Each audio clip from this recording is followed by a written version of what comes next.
ഈശോ മിശിഹായെ സ്ഥിരീകരിക്കട്ടെ.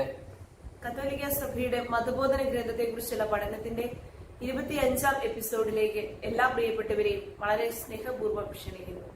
നമുക്കൊരു പ്രാർത്ഥനയോടുകൂടി ആരംഭിക്കാം. കർത്താവായ ഈശോയെ, അങ്ങയുടെ ഈ പരിശുദ്ധമായ ശുശ്രൂഷയിലേക്ക് ഒരിക്കൽ കൂടി ഞങ്ങളെ വിളിച്ച് ചേർത്തതിനോട് നന്ദി പറയുന്നു. ഞങ്ങളങ്ങയെ ആരാധിക്കുന്നു, അങ്ങയെ സ്തുതിക്കുന്നു, അങ്ങേക്ക് നന്ദി പറയുന്നു. കർത്താവെ, ലോകത്തിന് പല ഭാഗങ്ങളിലായിരുന്നുകൊണ്ട് അങ്ങയുടെ നാമത്തിലും അങ്ങയുടെ സ്നേഹത്തിലും ഞങ്ങൾ ഈ ശുശ്രൂഷയിൽ ഒരുമിക്കുമ്പോൾ കർത്താവെ, ഞങ്ങളെ അങ്ങയുടെ ആ വലിയ വാത്സല്യത്താൽ, സ്നേഹത്താൽ, ജ്ഞാനത്താൽ നിറയ്ക്കണമേ.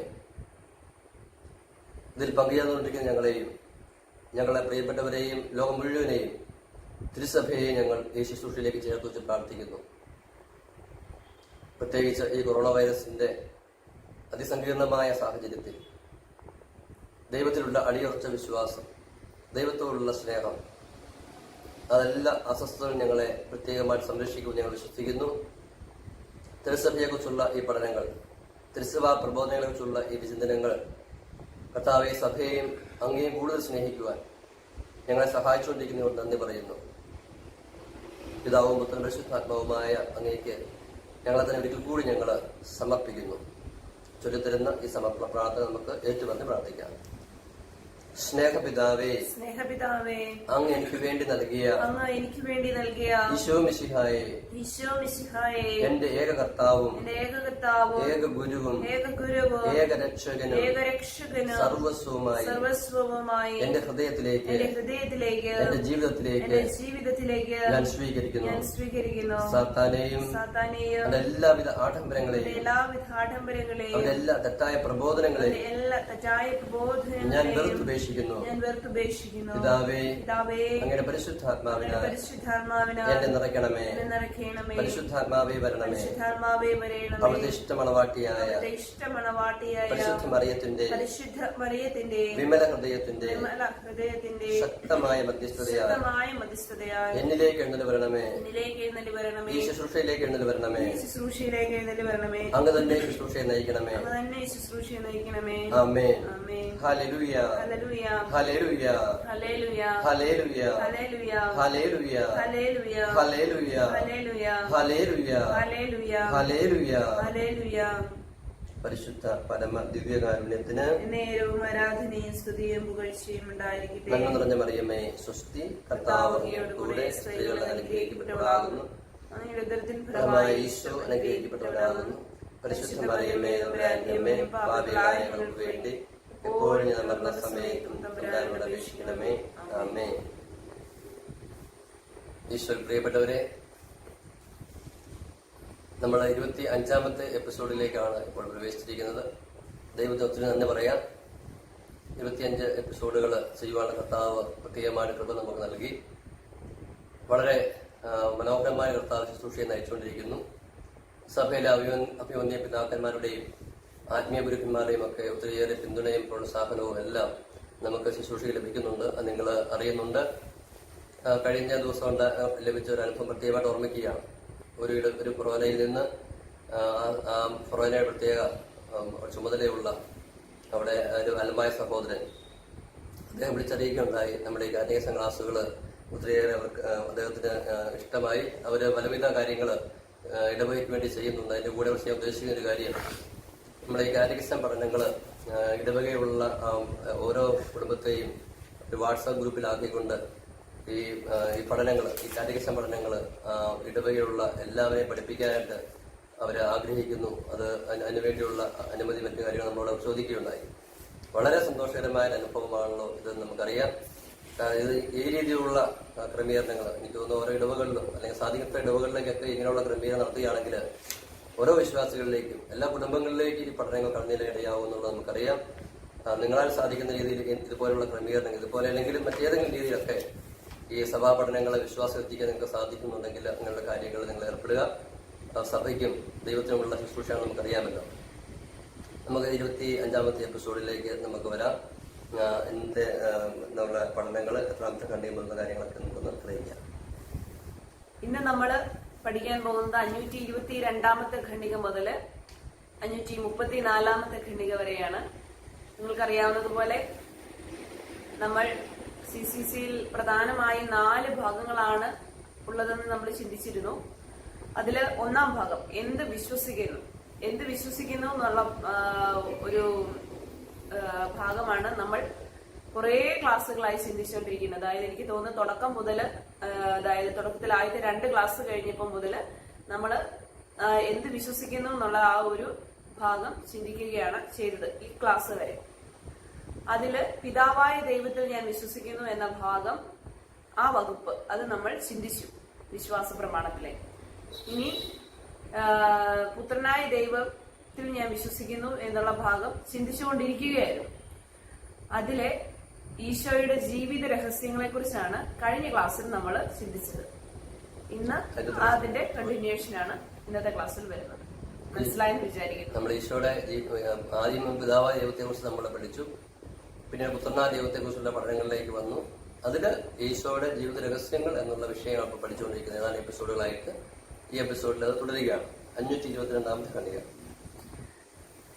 യേശുവിന്റെ ശൈശവത്തിന്റെയും രഹസ്യ ജീവിതത്തിന്റെയും രഹസ്യങ്ങൾ, തയ്യാറെടുപ്പുകൾ.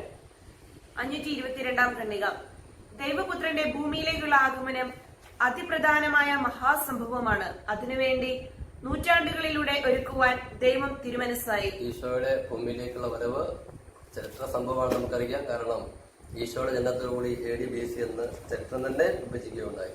അതങ്ങനെ ചരിത്രപരമായിട്ട് തന്നെ ഒരു മഹാസംഭവമാണ്. പിന്നെ ദൈവിക പദ്ധതിയിലെ ഒരു വലിയ സംഭവമാണ് ഈശോയുടെ ജനനം. അതിനുവേണ്ടി പഴയ നിയമത്തിൽ തൊട്ട് തന്നെ ഒരുക്കങ്ങൾ നടന്നുകൊണ്ടിരുന്നു എന്നാണ് അവിടെ പഠിച്ചുകൊണ്ടിരിക്കുന്നത്. ആദ്യ ഉടമ്പടിയുടെ അനുഷ്ഠാനങ്ങളും ബലികളും പ്രതിരൂപങ്ങളും പ്രതീകങ്ങളുമെല്ലാം അവിടുന്ന് ക്രിസ്തുവിലേക്ക് കേന്ദ്രീകരിച്ചു. പഴയ നിയമത്തിൽ കാണപ്പെടുന്ന അനുഷ്ഠാനങ്ങളെല്ലാം അതെല്ലാം വാസ്തവത്തിൽ ഈശോയിൽ പൂർത്തിയാകേണ്ട രക്ഷാരഹസ്യങ്ങളിലെ പ്രതിരൂപങ്ങളായിരുന്നു. പക്ഷെ തോമസ് അക്വീനാസ് പറയുന്നുണ്ട് പഴയ നിയമത്തിലെ കാര്യങ്ങള് കൂദാശകളിലെ, പഴയ നിയമത്തിലെ കൂദാശ എന്നതിനെ വിളിക്കാമെന്നൊക്കെ അദ്ദേഹം പറയുന്നുണ്ട്. പഴയ നിയമത്തിലെ അനുഷ്ഠാനങ്ങളുമായിട്ട് ബന്ധപ്പെടുത്തി അത്രമാത്രം, അതായത് ഈശോയിൽ പൂർത്തിയാകേണ്ട കാര്യങ്ങളൊക്കെ പഴയ നിയമത്തിൽ ഒരു നിഴല് പോലെ കിടക്കുകയായിരുന്നു. ഇസ്രായേലിൽ തുടരെ തുടരെ വന്ന പ്രവാചകന്മാർ മുഖേന ദൈവം അവിടത്തെ കുറിച്ച് അറിയിപ്പ് നൽകുന്നു. രക്ഷക വാഗ്ദാനം ഉൽപ്പത്തി പുസ്തകത്തിൽ നൽകി, ആദത്തിന് ഹവ്വയ്ക്ക് നൽകി. അതിനുശേഷം ഈ വരാനിരിക്കുന്ന മിശിഹായെ കുറിച്ചുള്ള ഓർമ്മ, അതിനുവേണ്ടിയുള്ള ഒരുക്കങ്ങള് ആ ഇസ്രായേലിനിടയിൽ ഉണ്ടാകാൻ വേണ്ടി പ്രവാചകന്മാരിലൂടെ കാലാകാലങ്ങളിൽ ദൈവം തന്റെ ഈ വാഗ്ദാനത്തെ കുറിച്ച് അറിയിച്ചു. ഇതിനും പുറമെ അവിടുത്തെ ആഗമനത്തെ കുറിച്ചുള്ള ഒരു മങ്ങിയ പ്രതീക്ഷ വിജാതിയരുടെ ഹൃദയങ്ങളിലും ദൈവം ഉണർത്തിയിരുന്നു. അത് പ്രധാനപ്പെട്ട മറ്റൊരു കാര്യം, ഇസ്രായേൽ ജനത്തിന്റെ രക്ഷകനെ കുറിച്ചുള്ള ഈ വാഗ്ദാനങ്ങളും പ്രതീക്ഷയും നൽകിയ സമയത്ത് തന്നെ വെളിയില്, അതായത് ഇസ്രായേലിന്റെ വെളിയില് മറ്റ് സംസ്കാരങ്ങളിലും മതങ്ങളിലും ഒക്കെയും ദൈവത്തെ ആത്മാർത്ഥമായി അന്വേഷിക്കുന്ന ഇടങ്ങളിലെല്ലാം ഈ രക്ഷകനെ കുറിച്ചുള്ള ഒരു പ്രതീക്ഷ അല്ലെങ്കിൽ അതിനെക്കുറിച്ചുള്ള സൂചന ദൈവം നൽകിയിരുന്നു. സ്വാമി വിവേകാനന്ദന്റെ ഒരു പ്രധാനപ്പെട്ട ഒരു പ്രബോധനം എങ്ങനെയാണ്, അദ്ദേഹം ഒരിക്കല് ഇപ്രകാരം പ്രസംഗിക്കുകയുണ്ടായി. കുരിശിൽ തറയ്ക്കപ്പെട്ട് മരിച്ച ഒരു മനുഷ്യന്റെ പ്രതീകം, ഒരു ലോക രക്ഷകന്റെ പ്രതീകം മിക്ക വർഗങ്ങളിലും മിക്ക സംസ്കാരങ്ങളിലും മുൻപേ തന്നെ അറിയിക്കപ്പെട്ടിരുന്നതായി എനിക്ക് തോന്നുന്നു. അദ്ദേഹം മറ്റ് എല്ലാ ഒത്തിരിയേറെ മതങ്ങൾ പഠിച്ച വ്യക്തിയാണ്. അദ്ദേഹം ഇദ്ദേഹം ഒരുപക്ഷെ നിങ്ങൾക്ക് അറിയാമായിരിക്കും സ്വാമി വിവേകാനന്ദനെ കുറിച്ച്. ആദ്യകാലങ്ങളിൽ ഈശോയോട് വലിയ സ്നേഹവും ഈശോ വിശ്വാസം ഉണ്ടായിരുന്ന വ്യക്തിയായിരുന്നു. പിന്നീട് ചില പ്രത്യേക അനുഭവങ്ങളുമായി ബന്ധപ്പെട്ട് സാത്താന്റെ ചില പ്രത്യേക ഇടപെടലൊക്കെ നടന്നതുമായി ബന്ധപ്പെട്ട് അദ്ദേഹം ആ രീതിയിൽ വിശ്വാസത്തിൽ നിന്ന് പുറകോട്ട് പോയി. ആദ്യ വിശ്വാസത്തിന്റെ സമയത്ത് അദ്ദേഹം പറഞ്ഞതാണ് ഈ ലോകരക്ഷകൻ, ഒരു ഏക ലോകരക്ഷകനെ കുറിച്ചുള്ള ഒരു പ്രതീക്ഷ എല്ലാ സംസ്കാരങ്ങളും തന്നെ ഒളിഞ്ഞു കിടക്കുന്നതായിട്ട് എനിക്ക് അനുഭവപ്പെടുന്നുണ്ടെന്ന് അദ്ദേഹം തന്നെ പറഞ്ഞിട്ടുണ്ട്. അപ്പോൾ സഭ കൃത്യമായിട്ട് പഠിപ്പിക്കുകയാണ്, കത്തോലിക്ക അല്ലെങ്കിൽ ഇസ്രായേൽ ജനത്തിന്റെ ഇടയിൽ ദൈവം കൃത്യമായിട്ട് രക്ഷാവാഗ്ദാനം നൽകി അതിനെക്കുറിച്ചുള്ള അറിയിപ്പ് നൽകിക്കൊണ്ടിരുന്ന സമയത്ത് തന്നെ പുറത്ത് മറ്റ് വിജാതിയിടയിലും മറ്റ് സംസ്കാരങ്ങളിലുമൊക്കെ രക്ഷകനെ കുറിച്ചുള്ള ഈ ഒരു അറിയിപ്പ് സൂചന നൽകിയിരുന്നു. അത് സോക്രട്ടീസ്, വിർജില്, കൺഫ്യൂഷ്യസ്, ഇങ്ങനെയുള്ള സിസറോ, ഇങ്ങനെയുള്ള പലരുടെയും തത്വചിന്തകന്മാരുടെ എല്ലാ പ്രബോധനങ്ങളിൽ ഈ ഈശോയുടെ വരവിനെ കുറിച്ചുള്ള സൂചനകളുള്ളതായിട്ട് ചരിത്ര രേഖകളുണ്ട്. 523 ഖണ്ഡിക. കർത്താവിന്റെ വരവിന് തൊട്ടു മുൻപ് അവിടുത്തെ വഴിയൊരുക്കുവാനായി അയക്കപ്പെട്ട മുന്നോടിയായിരുന്നു സ്നാപക യോഹന്നാൻ. അടുത്തത് നമ്മൾ പറയുകയാണ് ഈശോയുടെ വായിച്ചത് ശ്രദ്ധിച്ചു കാണുമല്ലോ. അതായത് രക്ഷകന്റെ വേണ്ടിയുള്ള തയ്യാറെടുപ്പുകൾ, അതിനുള്ള ഒരുക്കങ്ങളെ കുറിച്ച് പറഞ്ഞുകൊണ്ടിരിക്കുന്നത്. പഴയ നിയമത്തിലെ കാര്യങ്ങൾ പറഞ്ഞു നിർത്തി. പഴയ നിയമത്തിന്റെ അവസാന ഭാഗത്തേക്ക് വരുന്ന സ്നാപയോഹന്നാനെ കുറിച്ച് ഇനി പറയുകയാണ്. അപ്പൊ ഈശോയാണ് ഏകരക്ഷകൻ തെളിയിക്കാൻ വേണ്ടി, അല്ലെങ്കിൽ ഈശോയ്ക്ക് മറ്റ് മതാചാര്യന്മാരുടെ അനന്യത തെളിയിക്കാൻ വേണ്ടി ബിഷപ്പ് ഫുൾട്ടൻ ജേഷൻ പറയുന്ന ചില ഉദാഹരണങ്ങളിൽ പ്രധാനപ്പെട്ട ഒന്ന് ബിഷപ്പ് ഷീൻ പറയുകയാണ്, ഭൂമിയിലേക്ക് ഒരു മനുഷ്യൻ ജനിക്കാൻ പോകുന്നതിന് മുൻപ് ആ മനുഷ്യനെ ജനനം അറിയിച്ചുകൊണ്ട് മറ്റൊരു മനുഷ്യൻ നേരത്തെ തന്നെ വന്നതിന്റെ ചരിത്രം ഈശോയ്ക്ക് മാത്രമേ ഉള്ളൂ. അപ്പോൾ ഒരു രാജ്യത്തെ പ്രസിഡന്റ് മറ്റൊരു രാജ്യത്തിലേക്ക് പോകുന്നതിന് മുമ്പ് ആദ്യം അവിടേക്ക് അംബാസഡർ അയക്കാറുണ്ട്. എന്ന് പറഞ്ഞാൽ തന്നെ ഈശോ ഭൂമിയിലേക്ക് വരുന്നതിന് മുമ്പ് ഈശോയുടെ അംബാസഡറായിട്ട് മറ്റൊരു മനുഷ്യൻ ഭൂമിയിലേക്ക് വന്നു. അങ്ങനെ ലോക ചരിത്രത്തിൽ ഒരു മനുഷ്യനെ അങ്ങനെ വന്നിട്ടുള്ളൂ, അല്ലെങ്കിൽ ഈശോയ്ക്ക് വേണ്ടി മാത്രമേ അങ്ങനെ സംഭവിച്ചിട്ടുള്ളൂ എന്ന് ബിഷപ്പ് ഷീൻ പറയുകയാണ്. നമുക്കറിയാം, സ്നാപക യോഹന്നാൻ പറഞ്ഞിരിക്കുന്നത് അദ്ദേഹത്തെ വരവിന്റെ ലക്ഷ്യം തന്നെ ഈശോ എന്ന വ്യക്തിയെക്കുറിച്ച് അറിയിക്കാൻ വേണ്ടി മാത്രമാണ്. മരുഭൂമിയിൽ വിളിച്ചു പറയുന്നതിന്റെ സ്വരം ശബ്ദമാണ് അദ്ദേഹം തന്നെ വിശേഷിപ്പിക്കാറുള്ളത്. അത്യുന്നതന്റെ പ്രവാചകനായ യോഹന്നാൻ പ്രവാചകന്മാരിൽ അവസാനത്തേതെങ്കിലും അവരെല്ലാവരെയും ഉന്നതനായിരുന്നു. യോഹന്നാൻ സുവിശേഷം ഉദ്ഘാടനം ചെയ്യുന്നു. മാതൃഗർഭത്തിൽ വെച്ച് തന്നെ ക്രിസ്തുവിന്റെ ആഗമനം സ്വാഗതം ചെയ്യുന്നു. 524 സഭ ഓരോ വർഷവും ആഗമന കാലത്തിന്റെ ആരാധനാക്രമത്തിലൂടെ മിശിഹായെ പറ്റിയുള്ള പൂർവ്വകാല പ്രതീക്ഷയെ സന്നിഹിതമാകുന്നു.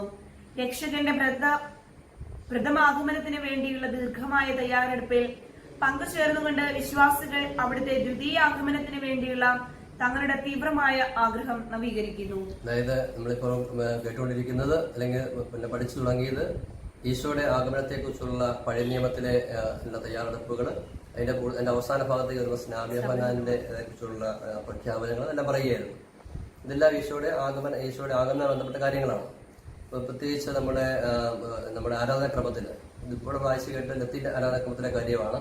ലത്തീൻ ഇപ്പം സീറോ മലബാറിലൊക്കെ ഡിസംബർ മാസത്തിൽ നമ്മൾ ചെറിയ നോമ്പിന്റെ സമയത്ത് 21 നോമ്പിന്റെ സമയത്ത് ഉള്ള കാര്യങ്ങളല്ല. അതിനേക്കാൾ കുറച്ചുകൂടി വേറൊരു രീതിയിലാണ് ലത്തീൻ രീതിയിൽ ഈ ചെറിയ 21 നോയമ്പിന്റെ സമയത്ത് ബൈബിളിലെ വായനകളും മറ്റ് എല്ലാം ശ്രദ്ധിച്ചു കഴിഞ്ഞാൽ രണ്ടാം വരവിനെ കുറിച്ചാണ് പറയുന്നത്. അതുപോലെ വ്യക്തിയാണ് വന്നിരിക്കുന്നത്. അതായത് ഈശോയുടെ ഒന്നാമത്തെ വരവിനെ കുറിച്ചുള്ള കാര്യങ്ങളെ കുറിച്ച് ആഘോഷിക്കാൻ വേണ്ടിയാണ് ഈ ഡിസംബറിലെ ചെറിയ നോമ്പ് 21 നോയമ്പ്. അതേ സമയത്ത് തന്നെ അങ്ങനെ ആഘോഷിക്കുമ്പോൾ തന്നെ അതിനേക്കാൾ ഉപരി വരാതിരിക്കുന്ന ഈശോയെ കുറിച്ചുള്ള പ്രതീക്ഷ കൂടി അവിടെ ഉൾക്കൊള്ളുന്നുണ്ട്. അപ്പൊ അത് ശ്രദ്ധിച്ചാൽ മതി. പ്രത്യേകിച്ച് ലത്തീൻ രീതിയിലുള്ള വിശ്വാസം ശ്രദ്ധിക്കുകയാണെങ്കിൽ, അതായത് ഡിസംബർ മാസത്തിലെ ആ 21 നോയമ്പിന്റെ സമയത്ത് സുവിശേഷങ്ങളിലെ ലേഖനങ്ങൾ വായനകൾ ഭൂരിഭാഗവും ഈശോയുടെ രണ്ടാം വരവിനെ കുറിച്ചായിരിക്കും. അപ്പം ഒന്ന് കഴിഞ്ഞു പോയ സംഭവത്തെ കുറിച്ച് ഓർമ്മിക്കുന്ന സമയത്ത് തന്നെ വരാനിരിക്കുന്ന സംഭവത്തെ കുറിച്ച് പ്രതീക്ഷ പുതുക്കുകൂടിയാണ് ചെയ്യുന്നതാണ് കാറ്റഗിസം പഠിപ്പിക്കുന്നത്. ഈശോയുടെ രണ്ടാം വരവുമായി ബന്ധപ്പെട്ട ഒരു നല്ല സൂചന കൂടി ഇവിടെ കാറ്റഗിസം നൽകുകയാണ്. അടുത്ത 525 കണിയാണ് തിരുപ്പിറവിയുടെ രഹസ്യം. ഒരു എളിയ തൊഴുത്തിൽ ദരിദ്രമായ ഒരു കുടുംബത്തിലാണ് യേശു ജനിച്ചത്. സാധാരണക്കാരായ ആട്ടിടയന്മാരായിരുന്നു ഈ സംഭവത്തിന്റെ ആദ്യ സാക്ഷികൾ. ഈ ദാരിദ്ര്യത്തിൽ സ്വർഗീയ മഹിമ പ്രകാശിതമായി. അതായത് ഈശോയുടെ ജീവിത ലാളിത്യത്തെ കുറിച്ച് പറയുകയാണ്. വസ്തുതയില് ഇതിന്റെ പ്രബോധനം എന്നതിനേക്കാൾ ഉപരി വലിയ ധ്യാനാത്മകമായ വിഷയങ്ങളാണ് ഇവിടെ പറഞ്ഞു വയ്ക്കുന്നത്. ഈശോയുടെ, അതായത് ദൈവമായിരുന്ന അവിടുന്ന് ഒരു താൻ സൃഷ്ടിച്ച അനേകം കോടി ഈ ഗാലക്സികൾ അവിടത്തേക്ക് ഒരു മണത്തിന് പോലെയേ ഉള്ളൂ. അങ്ങനെയുള്ള ഒരു ഗാലക്സിയിലെ ഒരു ചെറുഗ്രഹമായ ഭൂമിയിൽ ഇതാ ഒരു ചെറു മനുഷ്യനായിട്ട് അവിടുന്ന് പിറന്നു വീഴുകയാണ്. പിറന്നു വീഴുന്നതോ ഒരു പുൽക്കൂട്ടിലേക്കാണ് പിറന്നു വീഴുന്നത്. ഈശോ ജനിക്കുന്ന സമയത്ത് ഇസ്രായേൽ ജനം അവിടെ റോമ അടിമത്തത്തിലാണ്. അപ്പൊ ഈശോ മനുഷ്യനായിട്ട് അവതരിച്ചു എന്ന് മാത്രമല്ല, ഈശോ ഒരു അടിമയായിട്ട് പിറന്നു എന്ന് കൂടി നമുക്ക് പറയാവുന്നതാണ്. എന്നിട്ട് ഈശോ എന്ന് പിറക്കുന്നത് ഒരു പുൽക്കൂട്ടി. അത്രമാത്രം ലാളിത്യമാണ്. അതായത് ഭൂമിയിലെ ഏറ്റവും താൻ തീർത്തും ദരിദ്രനാണ്, തനിക്കൊന്നുമില്ല, അത്രമാത്രം തന്റെ ഇല്ലായ്മയെ കുറിച്ച് വിഷമിക്കുന്ന ആ മനുഷ്യന് ഒരു മാതൃകയായിട്ടും അവരോട് താതാത്മ്യപ്പെടാൻ വേണ്ടി ഈശോയെ കണ്ടുകഴിയുമ്പോൾ ഇനി ഒരാൾക്ക് പറയേണ്ടി വരും, ഞാൻ ഈശോയേക്കാൾ മെച്ചമായിട്ടാണ് ഞാൻ പിറന്നത്, ഈശോയേക്കാൾ മെച്ചമായ ഒരു ബാല്യകാലം എനിക്കുണ്ടായിരുന്നു, ഒരു ജന്മസമയം എനിക്കുണ്ടായിരുന്നു എന്ന് മനുഷ്യൻ പറയത്തക്ക രീതിയിൽ അത്രമാത്രം ലാളിത്യത്തിലേക്ക് ഒരു ഈശോ ഇറങ്ങി വരികയാണ്. നമ്മൾ അത്ഭുതപ്പെടുന്നു. വാസ്തവത്തിൽ ഈശോ സ്വർഗാരോഹണം ചെയ്തതും ഈശോ ഉത്ഥാനം ചെയ്തതും അപ്പം വർദ്ധിപ്പിക്കുന്നതും ദിവ്യാരണമാകുന്നതൊക്കെ നമുക്ക് ഈശോ ദൈവമാണല്ലോ. ഒരു വലിയ ദൈവമായ ഈശോയെ സംബന്ധിച്ച് സ്വാഭാവിക കാര്യമായിട്ട് നമുക്ക് തോന്നുന്നു. നമുക്ക് കൂടുതൽ അത്ഭുതപ്പെടുത്തുന്നത് എല്ലാം ദൈവത്തിന്റെ ഭാവം തന്നെയാണ്. അത്ഭുതപ്പെടുത്തുന്ന കാര്യം ഈ ദൈവം ഇത്രമാത്രം മഹത്വവാനായ ദൈവം ഒരു മനുഷ്യനാകുന്നു. മനുഷ്യനായ ദൈവം ഒരു പുൽക്കൂട്ടിലേക്ക് വന്ന് പിറക്കുകയാണ്. പുൽക്കൂട്ടിൽ അപ്പൊ എന്നിട്ട് ഈശോയെ കാണാൻ വേണ്ടി വരുന്ന ആൾക്കാരോ ആട്ടിടയന്മാര്. അപ്പൊ ആ ലാളിത്യത്തിന്റെ, അതായത് ഇത് ക്രിസ്ത്യാനി എന്തുമാത്രം അതാണ് എന്റെ സൂചന. ഈശോയുടെ ജീവിത രഹസ്യങ്ങൾ നമുക്ക് ധ്യാനിക്കാൻ വേണ്ടി അനുകരിക്കാൻ വേണ്ടിയുള്ളതാണ്. ഒരു ക്രിസ്ത്യാനി ജീവിതത്തിൽ എന്തുമാത്രം ലാളിത്യം പുലർത്തണം എന്ന് കാണിക്കാൻ വേണ്ടിയാണ് അവിടെ ഈശോ പ്രകാരം നിലപാട് സ്വീകരിച്ചത്. അത്രമാത്രം ചെറുമയിലേക്ക് പിറന്നു വീണത് ആട്ടിടയന്മാരായ വ്യക്തികൾ തന്നെ ആയി കാണാൻ വേണ്ടിയൊക്കെ അവിടെ അനുവദിക്കുന്നതിൻ്റെ കാരണം ഈ ഒരു രഹസ്യമാണ്. വാസ്തവത്തിൽ പലപ്പോഴും ധ്യാനിച്ചിട്ടുണ്ട്.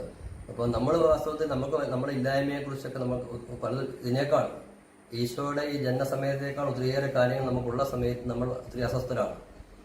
ഒരു സ്ത്രീക്ക്, ഗർഭിണിയായ സ്ത്രീക്ക്, പ്രസവിക്കാൻ പോകുന്ന സ്ത്രീക്ക് ഒട്ടും യോജിച്ചൊരു സ്ഥലമായിരുന്നില്ല ആ ഒരു പുൽത്തൊഴുത്ത്. തന്റെ ഭാര്യയെ അഗാധമായി സ്നേഹിക്കുന്ന ഭർത്താവിനെ സംബന്ധിച്ച് വളരെ വിഷമകരമായ സാഹചര്യമാണ് ഇപ്രകാരം ഒരു പ്രസവ സമയത്ത് ഒരു നല്ല സ്ഥലം കൊടുക്കാൻ സാധിക്കാതിരിക്കുക എന്നത്. ആ ഒരു അവസരത്തിലേക്കാണ് ഈശോ പിറന്നു വീഴുന്നത്. അതായത് പുൽത്തൊഴുത്തില് ഈശോ പിറന്നു വീഴുന്നു. വളരെ മോശപ്പെട്ട സാഹചര്യത്തിലേക്ക് ഈശോ പിറന്നു വീഴുന്നു. യേശുപിതാവിനും മാതാവിനും മാനുഷികമായ രീതിയിൽ പരസ്പരം കലഹിക്കാൻ വേണ്ടിയും അസ്വസ്ഥപ്പെടാൻ വേണ്ടിയും ഒത്തിരിയേറെ സാഹചര്യങ്ങൾ. പക്ഷെ എങ്കിലും അവർ വലിയ സന്തോഷത്തിലായിരുന്നു. കാരണം അവർ ദൈവത്തിന്റെ കൂടെയായിരുന്നു. പ്രിയമുള്ളവരെ, സൂചിപ്പിക്കുന്ന എന്താണ്? നമ്മളെ ചുറ്റുപാടുമുള്ള സാഹചര്യങ്ങളിലെ മേന്മയല്ല, അതിന്റെ ആഡംബരങ്ങളൊന്നുമല്ല യഥാർത്ഥമായ ആനന്ദം അടങ്ങിയിരിക്കുന്നത്. എത്ര പരിമിതമായ സാഹചര്യങ്ങളിലും എത്ര ഇല്ലായ്മകളിലും നമുക്ക് സന്തോഷം അനുഭവിക്കാൻ കഴിയും, സമാധാനം അനുഭവിക്കാൻ കഴിയും, ആനന്ദം അനുഭവിക്കാൻ കഴിയും. എപ്പോഴാണത്? ഈശോ നമ്മുടെ കൂടെ ഉള്ളപ്പോൾ. ദൈവം അവരുടെ കൂടെ ഉണ്ടായിരുന്നതുകൊണ്ട് എത്ര പരിമിതമായ സാഹചര്യങ്ങളിലും അവരെ ശോഭിക്കാതെ തന്നെ, അസ്വസ്ഥപ്പെടാതെ തന്നെ പെട്ടെന്ന് തന്നെ ദൈവപരിപാലനയും ദൈവികതയും കണ്ടു. അവരതിനകത്ത് വളരെ ശാന്തമായിട്ട് ആ ഒരു പ്രതികൂല സാഹചര്യം സ്വീകരിച്ചു. അതിനകത്ത് ഒരു ആനന്ദം കണ്ടെത്തി.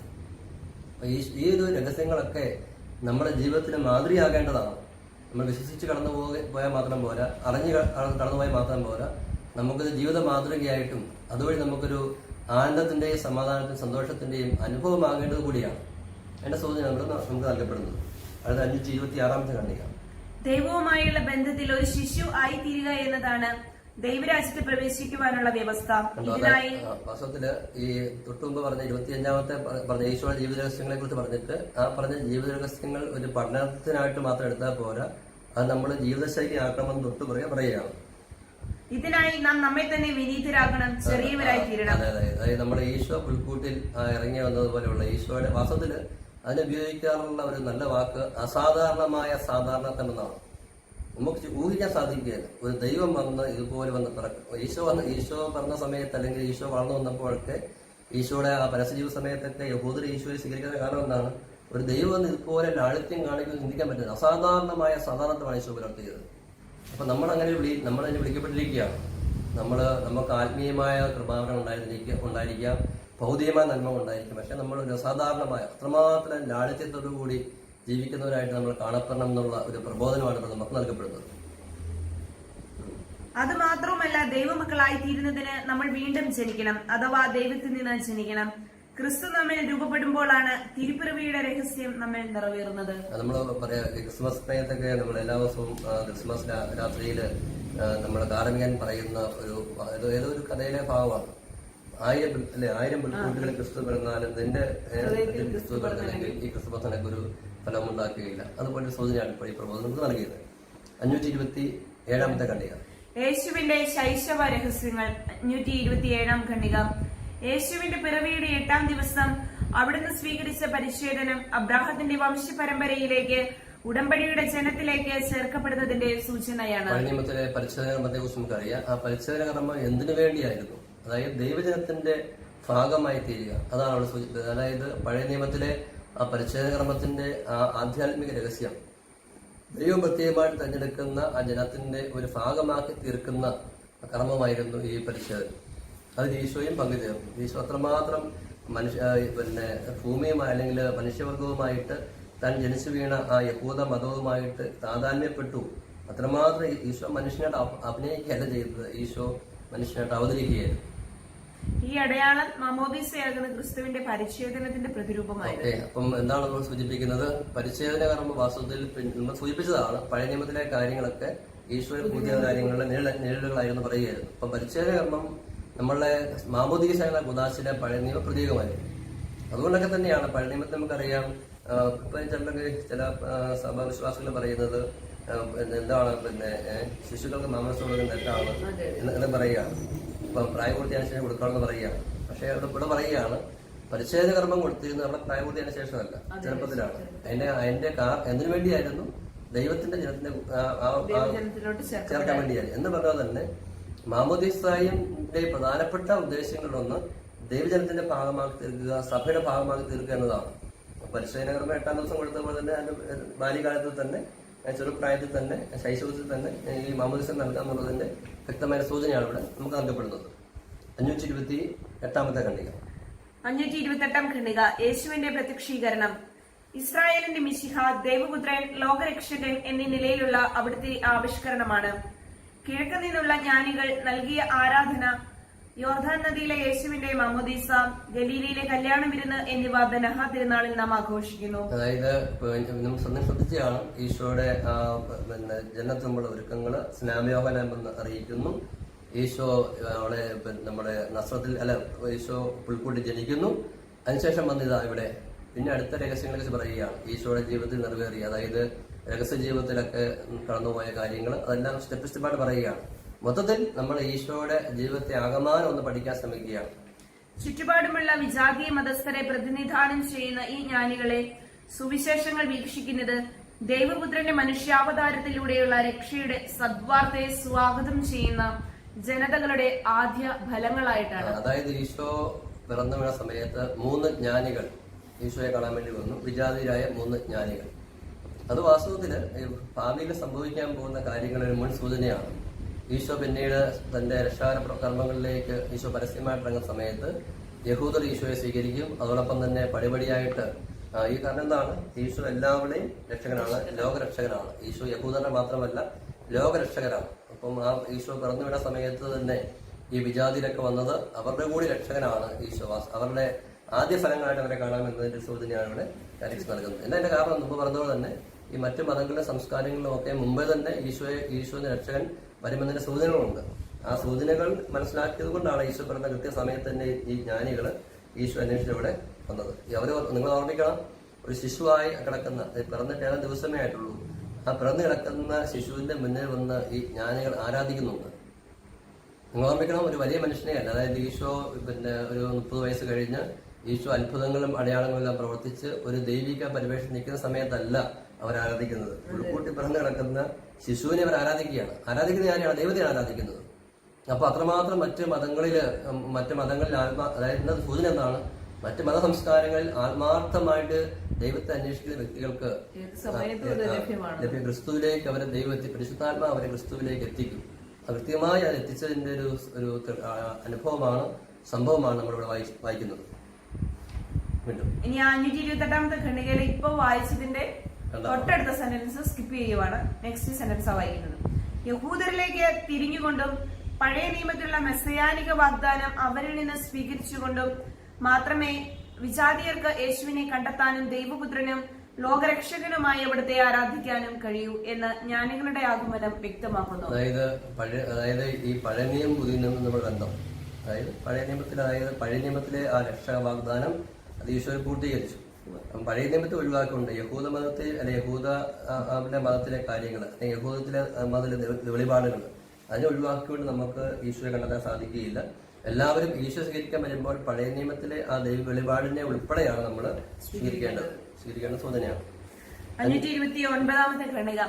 യേശുവിനെ ദേവാലയത്തിൽ സമർപ്പിക്കുന്ന സംഭവം സൂചിപ്പിക്കുന്നത് അവിടുന്ന് ദൈവത്തിന് അവകാശപ്പെട്ട ആദിജാതൻ ആണ്. ശെമയോനോടും അന്നയോടും ചേർന്ന ഇസ്രായേൽ മുഴുവൻ രക്ഷകന്റെ സമാഗമത്തിനായി കാത്തിരിക്കുന്നു. ഈ സംഭവം ബൈസന്തിയൻ പാരമ്പര്യത്തിൽ സമാഗമം എന്ന പേരിലാണ് അറിയപ്പെടുന്നത്. ദീർഘകാലമായി പ്രതീക്ഷിക്കപ്പെടുന്ന മിശിഹായും ജനതകളുടെ പ്രകാശവും ഇസ്രായേലിന്റെ മഹത്വവും വൈരുദ്ധ്യത്തിന്റെ അടയാളവുമായി യേശു അംഗീകരിക്കപ്പെടുന്നു. ഈശോയുടെ ജീവിതത്തിലെ ഓരോരോ സംഭവങ്ങളെ പറയുകയാണ്. ഇപ്പോൾ പറയുന്നത് ഈശോയെ ദേവാലയത്തിൽ കൊണ്ട് ഈ പരിശുദ്ധ പിതാവും കൂടി ദേവാലയത്തിൽ കൂടെ സമർപ്പിക്കുന്നു. അവിടെ അന്നയും ഒക്കെ ഉള്ള സംഭവം നമുക്കറിയാം. ആ സംഭവത്തെ കുറിച്ച് പറയുകയാണ്. മറിയത്തോട് പ്രവചിക്കപ്പെട്ട ദുഃഖത്തിന്റെ വാൾ, ക്രിസ്തുവിന്റെ കുരിശിലെ പരിപൂർണവും അതുല്യവും സർവ്വജനപദങ്ങളുടെ മുൻപിൽ ദൈവം ഒരുക്കിയിരിക്കുന്ന രക്ഷ പ്രദാനം ചെയ്യുന്നതുമായ ബലിയുടെ അറിയിപ്പാണ്. അതായത് അവിടെ ദേവാലയത്തിൽ ആയ സമയത്ത് ശമയോൻ മാതാവിന്റെ പരിശുദ്ധമ്മയോട് പറയുന്നുണ്ട്, നിന്റെ ഹൃദയത്തിൽ കൂടി വാൾ കടന്നു പോകും.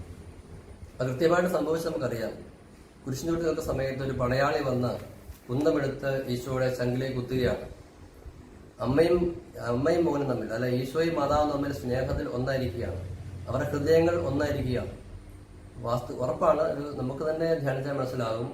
ആ പടയാളി വന്ന് കുന്തം കൊണ്ട് ഈശോയുടെ ചങ്കിലേക്ക് കുത്തുന്നതിന് മുമ്പ് പരിശുദ്ധ അമ്മയുടെ മറിയത്തിന്റെ ചങ്കിൽ കൂടി കയറിയാണ് ആ കുന്തം ഈശോയുടെ ചങ്കിലേക്ക് വരുന്നത്. അതായത് വിശുദ്ധ ബെർണാഡ് പറയുന്നുണ്ട്, ഈശോ ശരീരത്തിൽ സഹിച്ചത് മുഴുവൻ മറിയം ഹൃദയത്തിൽ വഹിച്ചു. അപ്പോൾ ആ ഭാവിയിൽ കുരിശിലൂടെ സംഭവിക്കാൻ പോകുന്ന ആ രക്ഷാകര ബലിയിൽ സംഭവിക്കാൻ പോകുന്ന ആ തീവ്രമായ വേദനകൾ മുൻപേ തന്നെ സിമിയോനിലൂടെ പ്രവചിക്കുകയായിരുന്നു ഈ ദേവാലയത്തിൽ വെച്ചുകൊണ്ട്. അതിന് സൂചനയാണത്.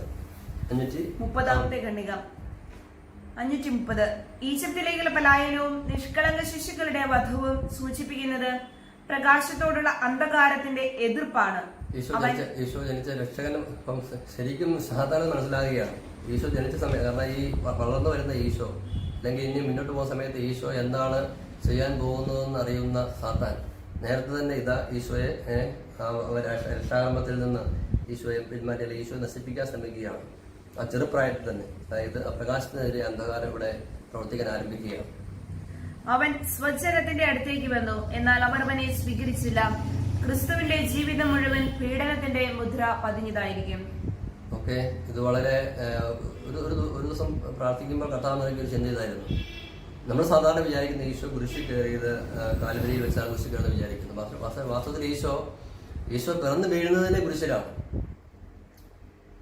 സർവശക്തനായ അല്ലെങ്കിൽ അനന്തധർമ്മസ്വരൂപനായ എല്ലാ സൗന്ദര്യങ്ങളും ഉറവിടമായ ഈശോ അവിടുന്ന് സ്വർഗം വിട്ട് ഈ ഭൂമിയിലേക്ക് ഇറങ്ങുക എന്ന് പറയുന്നത് തന്നെ അവിടുത്തേക്ക് കുരിശാണ്. ബദ്ലഹേമിലെ പുൽക്കൂടിന് കുരിശല്ലേ സർവശക്തനായ ദൈവത്തെ സംബന്ധിച്ച്. ഈശോ ഒരു വാസത്തിൽ ഒരു ഉണ്ണിക്കുരിശിലേക്കാണ് പിറന്നു വീണത്. ഈശോ ഒരു ഉണ്ണിക്കുരിശിലേക്ക് പിറന്നു വീണു. ഈശോ വളരുന്നതനുസരിച്ച് ഈ കുരിശ് വളർന്നുകൊണ്ടേയിരുന്നു. ആ കുരിശിന് ഒരു മാക്സിമം രൂപം ലഭിച്ചതാണ് വാസ്തവത്തില് കാൽവരിയിലെ കുരിശ് എന്ന് പറയുന്നത്. അതാണ് സൂചിപ്പിക്കുന്നത്. ഈശോയുടെ ജനനം മുതൽ തന്നെ ഈശോ സഹനങ്ങളിലായിരുന്നു. നമ്മൾ പലപ്പോഴും ഈശോയുടെ ഒരു പരസ്യജീവിത സമയത്ത് തൊട്ടുള്ള കുറച്ച് പ്രശ്നങ്ങളും പിന്നെ ഈശോ ഗസമയിലേക്ക് പോകുന്നതായിട്ടുള്ള കാര്യങ്ങൾ മാത്രമേ സഹനം വിചാരിക്കുകയാണ്. വാസ്തവത്തിൽ ഈശോ ആരായിരുന്നു?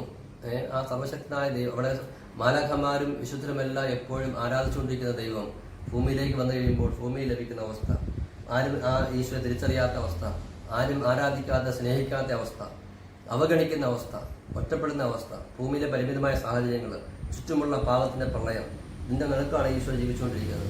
ഈശോയെ സംബന്ധിച്ച് എല്ലാ നിമിഷവും ഈശോയ്ക്ക് കുരിശിന്റെ സമയമായിരുന്നു, സഹനത്തിന്റെ സമയമായിരുന്നു. അതിന്റെ മാക്സിമം രൂപത്തിലേക്ക് എത്തിയതാണ് കാൽവരിയിലെ കുരിശ്.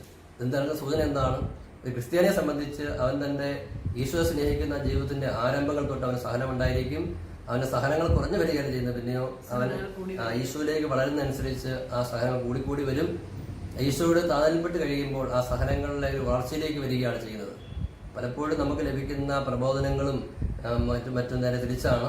അതായത് ഈശോയെ കൂടുതൽ അറിയുന്നതനുസരിച്ച് നമുക്ക് അനുഗ്രഹം കൂടിക്കൊണ്ടിരിക്കും, നമ്മൾ സഹനങ്ങൾ കുറഞ്ഞുകൊണ്ടിരിക്കും. സഹനം കുറയാൻ വേണ്ടി ഈശോ അനുഗമിക്കാം എന്നൊക്കെയുള്ള ചിന്തകൾ നൽകപ്പെടുകയാണ്. എന്നാൽ ഈ കൊറോണ വൈറസിന്റെ കാലഘട്ടത്തിൽ ഇനി ഇങ്ങനെയുള്ള പ്രബോധനങ്ങൾക്കും ചിന്തകൾക്കും പ്രസക്തിയില്ലാതായിത്തീരുന്നു. അനുഗ്രഹത്തിന്റെ സൂചന പ്രഘോഷണങ്ങൾ കൊണ്ട് ഇനി കാര്യമായിട്ടുള്ള ഫലവുമില്ല എന്നുള്ളത് വിശ്വാസികൾക്ക് ഇനിയെങ്കിലും ബോധ്യമാകേണ്ടതാണ്. കത്തോലിക്കാ സഭ യഥാർത്ഥത്തിൽ പഠിപ്പിക്കുന്ന വിശുദ്ധാത്മാക്കൾ ജീവിച്ച യഥാർത്ഥ ആധ്യാത്മികതയെ അനുകരിക്കാനുള്ള ഒരു വലിയ സാധ്യത ഈ കൊറോണ വൈറസ് കാലഘട്ടത്തിൽ സംജാതമായെന്ന് ഞാൻ വിചാരിക്കുകയാണ്. 531 ഖണ്ഡിക യേശുവിന്റെ രഹസ്യ ജീവിതത്തിന്റെ രഹസ്യങ്ങൾ. തന്റെ ഭൗമിക ജീവിതത്തിന്റെ ഏറിയ ഭാഗവും യേശു ചെലവഴിച്ചത് ബഹുഭൂരിഭാഗവും മനുഷ്യരുടെയും ജീവിതാവസ്ഥയിൽ പങ്കുചേർന്നുകൊണ്ടായിരുന്നു. പ്രകടമായ മഹാത്മ്യമൊന്നും കൂടാതെ കരവേല ചെയ്താണ് അവിടുന്ന് അനുദിനം ജീവിച്ചത്. നേരത്തെ പറഞ്ഞത് തന്നെ ഈശോ വളരെ സാധാരണക്കാരനായിട്ട് അസാധാരണമായ സാധാരണത്വം. ഈശോ ഗസമയില് പ്രാർത്ഥിച്ചുകൊണ്ടിരിക്കുമ്പോൾ എന്തുകൊണ്ടാണ് യൂദാസ്കറിയോത്ത വന്ന് ഈശോയെ ചുംബിച്ചുറ്റി കൊടുത്തത്? അതായത് മറ്റ് അപ്പോസ്തലന്മാരുടെ നിന്ന് ഈശോയെ പ്രത്യേകമായി തിരിച്ചറിയത്തക്ക രീതിയിൽ യാതൊരു ബാധ്യ പ്രത്യേകതകളും ഈശോയ്ക്കില്ലായിരുന്നു. പക്ഷെ എല്ലാ രീതിയിലും അത്രമാത്രം ഈശോ മനുഷ്യനോട് താതാന്യപ്പെട്ടു, അവിടുന്ന് മനുഷ്യനെ അവതരിച്ചു. അപ്പൊ ഈശോ ജീവിച്ച ഈശോ ചെയ്ത ഏറ്റവും വലിയ അത്ഭുതം ഈശോ മരിച്ചതും ഈശോ ഉയർത്തതും അപ്പം പ്രവർത്തിപ്പിച്ചതും എനിക്ക് തോന്നുന്നു. അവിടുന്ന് ദൈവമായിരുന്നിട്ട് 30 വർഷക്കാലം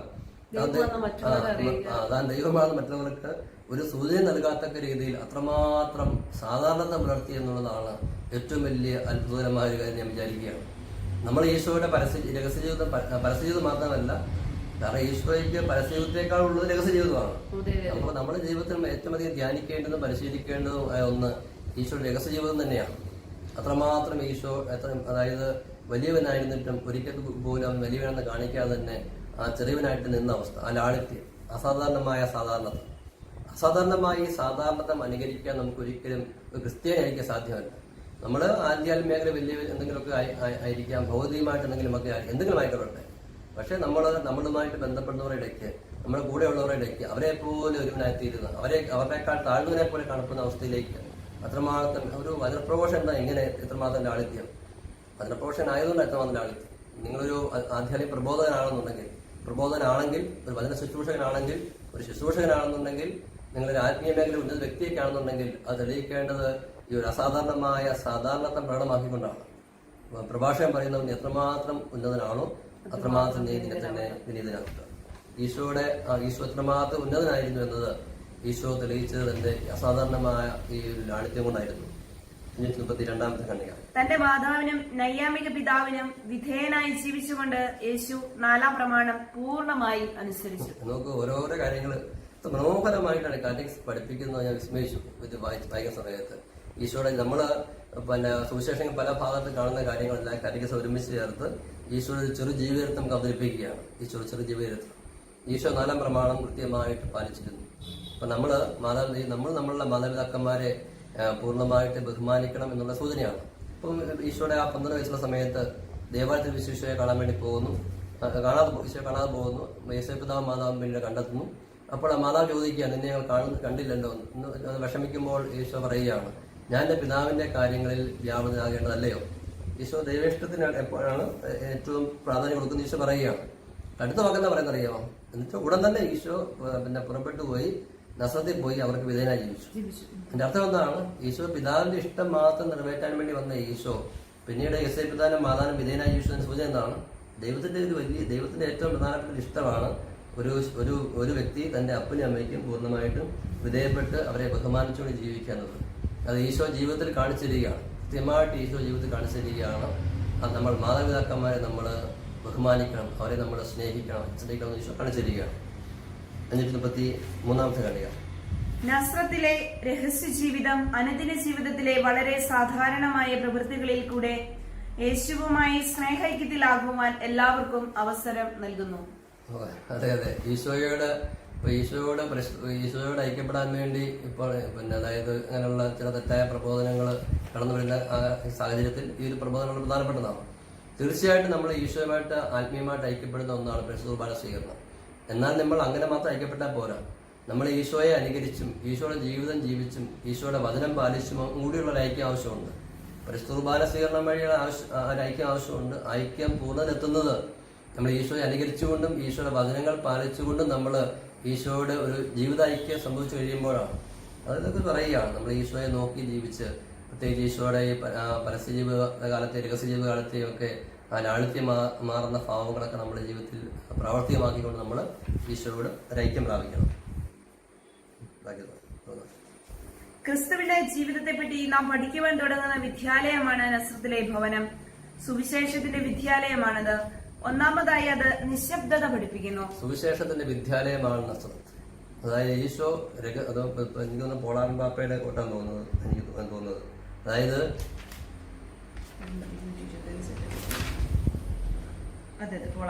വിശുദ്ധ പോളാറൻ പാപ്പയുടെ ഒരു കോട്ടാണത്. അദ്ദേഹം വായിച്ചു ചേർക്കാതെ മനോഹരമായ പ്രബോധനമാണ്. അതായത് ക്രിസ്ത്യാനികൾക്ക് സുവിശേഷം ജീവിക്കാനുള്ള വിദ്യാലയമാണ് ഈശോയുടെ നസ്രത്തിലെ ജീവിതം. വായിക്കാം.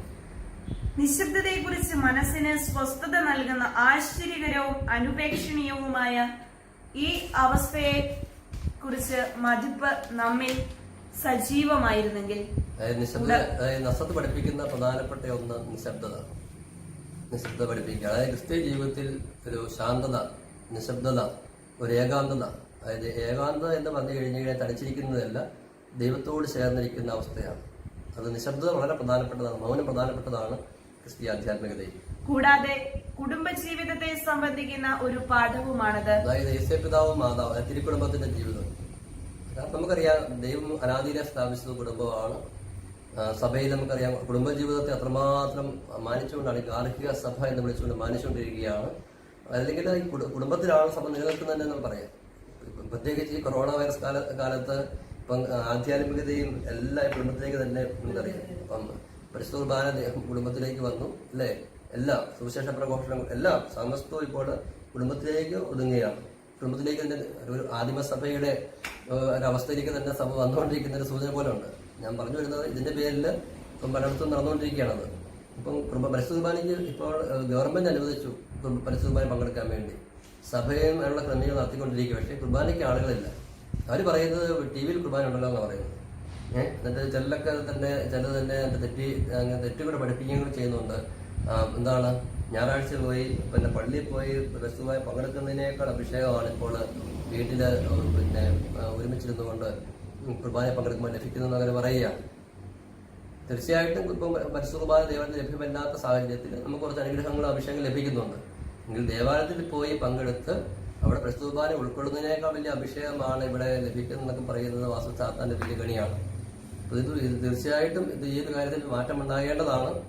ഞാൻ പറഞ്ഞു വന്നപ്പോഴങ്ങ് പറഞ്ഞു പോയത്, അതായത് നമ്മുടെ ആധ്യാത്മികത ആദിമ സഭയിൽ എന്നതുപോലെ കുടുംബത്തിലേക്ക് ഇപ്പോൾ കടന്നു വന്നുകൊണ്ടിരിക്കുകയാണ്. അങ്ങനെ കുടുംബത്തിൽ ആധ്യാത്മിക പരിശീലിക്കാൻ വേണ്ടി ഏറ്റവും നല്ല മാതൃകയാണ് തിരുക്കുടുംബത്തിന്റെ മാതൃക എന്ന് പറയുകയാണ്. കുടുംബജീവിതം എന്താണെന്നും അതിലെ സ്നേഹൈക്യവും അനാർഭാടവും ലളിതവുമായ ജീവിതത്തിന്റെ സൗന്ദര്യവും അലംഘനീയതയും പവിത്രതയുമെല്ലാം എന്താണെന്നും ആരോഗ്യപരമായി നസ്രത്ത് നമ്മെ പഠിപ്പിക്കുന്നു. വാസ്തവത്തില് ഇത് കത്തോലിക്കാ സഭയിലെ കുറച്ച് പാവപ്പെട്ട വിശ്വാസികൾക്കുള്ള പ്രബോധനമല്ല, കത്തോലിക്കാ സഭയിലെ എല്ലാ വിശ്വാസികൾക്കുള്ള പ്രബോധനമാണ്.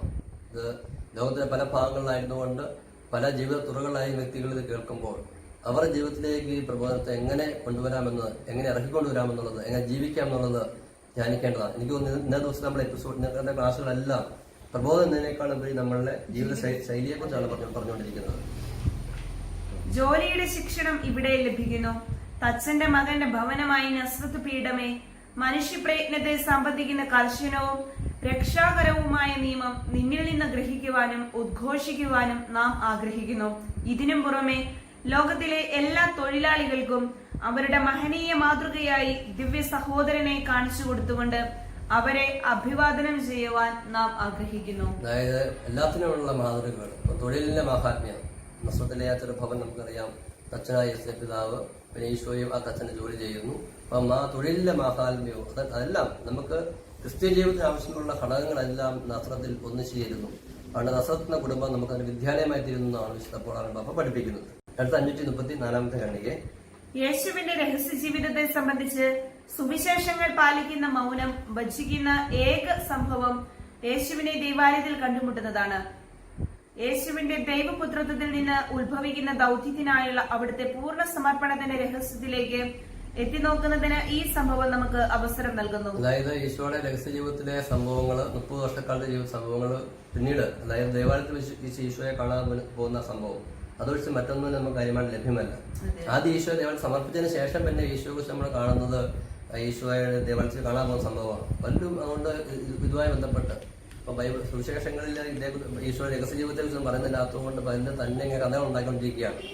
ചില അന്യമതസ്ഥരൊക്കെ ഇതേക്കുറിച്ച് കഥകൾ ഉണ്ടായിക്കൊണ്ടിരിക്കുകയാണ്. ഈശോ ആ സമയത്ത് പിന്നെ ഇന്ത്യയിലേക്ക് വന്ന് ഇവിടെ വന്നിരുന്ന ഈശോ ഇവിടുന്ന് മാന്ത്രിക വിദ്യ പഠിച്ചു, ഇതെല്ലാം ഇവിടുന്ന് ഈശോ ഇവിടുന്ന് ആത്മീയത അഭ്യസിച്ചു, എന്നിട്ട് ഈശോ തിരിച്ചു പോയി അവിടെ പോയി അത് പ്രകടിപ്പിക്കുക ചെയ്യുന്നൊക്കെ പറയുന്ന പാഠങ്ങളൊക്കെ നടക്കുന്നുണ്ട്. വാസ്തവത്തില് സുവിശേഷത്തിൽ യോഹന്നാശ്ലീഹ എഴുതി വെച്ചിട്ടുണ്ട്, ഈശോ ജീവിച്ച അനേകം കാര്യങ്ങളുണ്ട്. എന്നാൽ ഈശോ ദൈവപുത്രനാണെന്ന് തെളിയിക്കാൻ വേണ്ടി അത്യാവശ്യമുള്ള കാര്യങ്ങൾ മാത്രമേ സുവിശേഷങ്ങളിൽ ഇടപെട്ടിട്ടുള്ളൂ. ഈശോ ചെയ്ത കാര്യങ്ങളെല്ലാം എഴുതുകയാണെന്നുണ്ടെങ്കിൽ ഈ ലോകം പോലും ബുക്കുകൾ കൊണ്ട് നിറയെ അത് പിന്നെ ഉൾക്കൊള്ളാൻ സാധ്യമാകുന്നില്ലെന്ന് അദ്ദേഹം പറഞ്ഞു വെച്ചിരിക്കുന്നത്. അപ്പോൾ അവിടെ വാസ്തവത്തില് നമ്മൾക്ക് ഈശോ ദൈവത്തിനാണെന്ന് വിശ്വസിക്കാൻ ഏറ്റുപറയാൻ അത്യാവശ്യമുള്ള കാര്യങ്ങൾ മാത്രമാണ് ഈ ഈശോയുടെ രഹസ്യ ജീവിതത്തിൽ നമുക്കിവിടെ സംഭവമായിട്ടുള്ളത്. ഇപ്പൊ ഞാൻ ചിന്തിച്ചിട്ടുണ്ട്, ചിലപ്പോഴൊക്കെ നമ്മൾ സിനിമയെ കാണുമ്പോൾ ഉദാഹരണത്തിന് എറണാകുളത്ത് നിന്ന് ട്രിവാൻഡ്രത്തേക്ക് ഒരു കാർ പോകുന്നതായിട്ട് കാണിക്കുകയാണ്.